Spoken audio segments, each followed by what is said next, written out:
Vinyl Fetish. We are jumping back into our 100 albums that must be in your album collection. It's been a little bit of a break. We took a little bit of a break, and now we're back. We're doing some of those videos with Cozy that I hope you've seen. So we're going to jump back into our 100 albums that must be in your collection with a personal favorite of mine. They're all personal favorites, but we're going to talk about Blondie's 1978 album, Parallel Lines. There's so much to say about this record. Let me tell you, this is their third album, recorded in the summer of 78, came out in the fall of 78. It followed their first two albums, Blondie and Parallel Lines, which were kind of punk rock.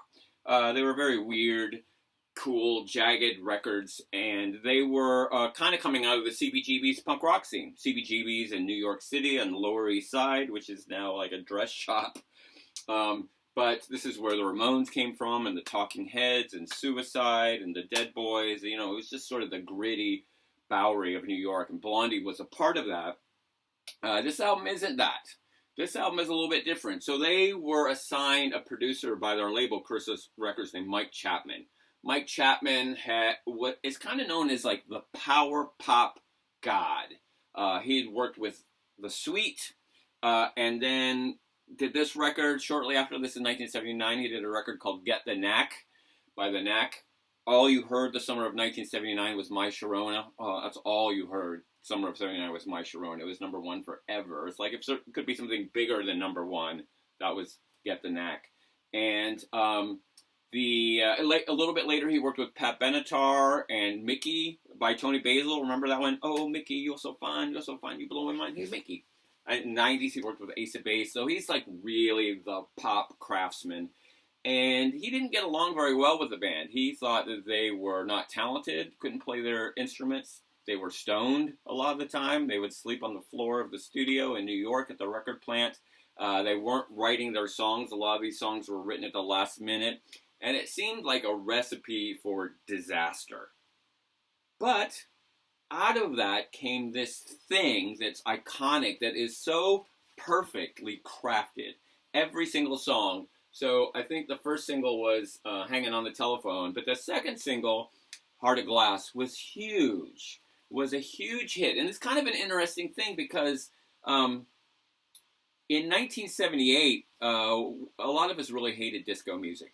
You know, disco was seen as being just the crappy pop music that was just everywhere. Oh, God. And so a lot of us listened to punk rock as the alternative to disco. And here was this punk band that had a big hit with a pretty catchy disco song. What are you supposed to make of this? How am I supposed to integrate this?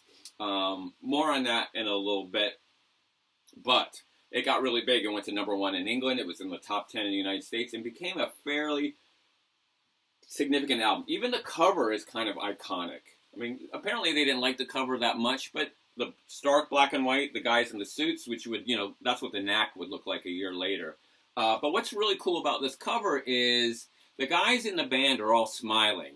And, you know, musicians are supposed to be serious, right? They're not supposed to be, you know, playing up to the camera. Debbie Harry, the female lead singer, is stone-faced, not smiling. Because women are supposed to smile and make everybody happy because they're happy. And it's the exact opposite. It's kind of a feminist inversion of the normal way that we saw gender played on records. Speaking of, this record also harked back to the girl groups of the early 60s.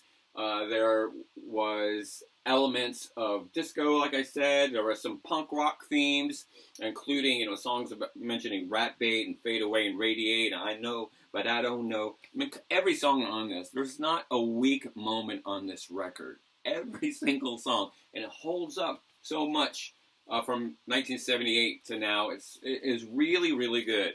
And, you know, it comes with the lyrics and all that good stuff the records came with back then. How I got this record is there used to be a daily TV show in Atlanta called The Entertainment Page. It was on weekdays at 4 o'clock on one of the UHF channels, hosted by a guy named Jim Morrison. Not that Jim Morrison, but a local DJ.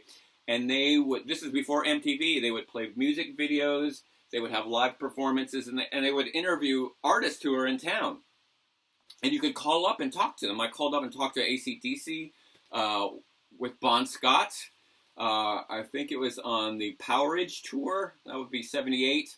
In fact, I got through 3 times, and I changed my voice each time. I talked to Kiss, who did the interview without makeup, so the camera was behind them. And I got to call up and talk to Blondie. I talked to Debbie Harry and Chris Stein, and they had a little trivia question to win a copy of the album. And being the Blondie punk rock kid from Stone Mountain, I knew the answer. I don't know what it was. It was probably what does CBGB stand for or something like that. And I got the album. And then I went down. I think my mom drove me downtown to where Channel 46, I think Channel 46 was, to the studio to pick up my record. And I was a little bit bummed that they hadn't signed it. But, you know, Debbie Harry has held this album in her hands. I mean, I used to have pictures of her on my wall. I mean, she was such the rock goddess of the day. I was such a huge fan. It wasn't autographed, so because I didn't want to, you know, not be able to brag about it, I actually signed her name on the back. That's this 15-year-old Randy's handwriting, writing Debbie Harry. I don't even know if I spelled it right, so I could tell people that she signed it. In fact, she didn't sign it. That was just me. Sorry, people that I lied to. Teenage Randy was, you know. And then they toured for this album in the summer of '79. They played at the Fox Theater in Atlanta with Rockpile, which was a great show. Rockpile with Nick Lowe and Dave Edmunds. And then shortly after that, in the fall, their 4th album, Eat to the Beat, came out. I got this Eat to the Beat t-shirt in 1979. Still fits very well. Thank you very much. I haven't really changed since age 15 in many ways. I probably got it at Spencer's Gift or at Six Flags Over Georgia, where I got most of my clothing. But I'm glad I still have it.